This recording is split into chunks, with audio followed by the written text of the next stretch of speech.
Et on commence donc avec l'Europe qui s'apprête à assouplir les règles du tout électrique. Hier, Stéphane Séjourné, le vice-président de la Commission européenne en charge de l'industrie, a évoqué des flexibilités autour de l'échéance de 2035.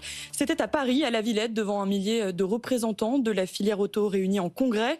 Alors, pas d'annonce officielle pour le moment, Justine Vassogne, mais Bruxelles semble mettre de l'eau dans son vin. Oui, Stéphane Séjourné a clairement ouvert la porte hier à un assouplissement de la réglementation européenne qui oblige de facto les constructeurs à vendre 100% de voitures électriques en 2035. Bruxelles envisage maintenant d'autoriser d'autres motorisations au-delà de cette date, comme par exemple des range extenders. Ce sont des petits moteurs thermiques qui vont permettre de recharger la batterie électrique d'une voiture. Écoutez Stéphane Séjourné. Oui, le range extender, oui, les carburants de synthèse, oui, tout ça est discuté en ce moment. Je suis relativement optimiste sur les flexibilités, à condition que nous ne mettons pas en péril la trajectoire.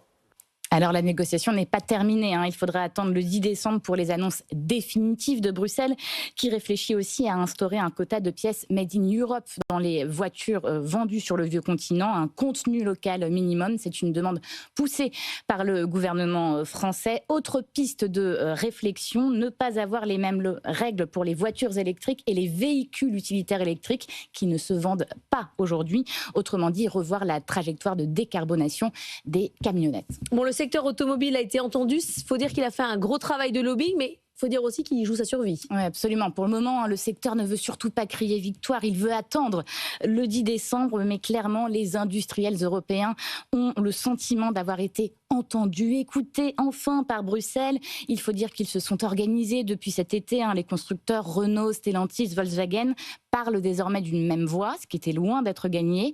Ils sont aussi maintenant d'accord avec les équipementiers pour faire donc barrage à 2035, qui pour eux est tout simplement mortifère.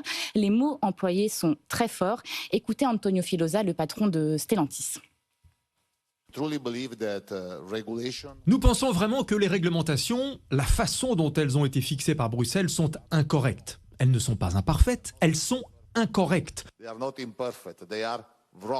Antonio Filosa, qui comme François Provost, le patron de Renault, l'assume. Il va devoir ralentir sa production en Europe, couper les investissements si la trajectoire de 2035 est maintenue. La pression est maintenant énorme sur Ursula von der Leyen, qui semble contrainte de lâcher du lest pour ne pas mettre en péril toute une industrie, sans pour autant paraître renier les ambitions climatiques de Bruxelles. Et Justine, le départ de Carlos Tavares, ça a fait du bien quand même aussi au lobby automobile. Absolument, parce que lui voulait continuer à pousser pour le tout électrique en 2035 en Europe, voire en 2030.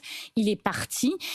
Il était sorti du lobby des constructeurs européens. Stellantis y est re-rentré depuis son départ. C'est ce qui permet aussi de faire front commun aujourd'hui et de pousser avec une seule voix. Avec une seule voix. Merci.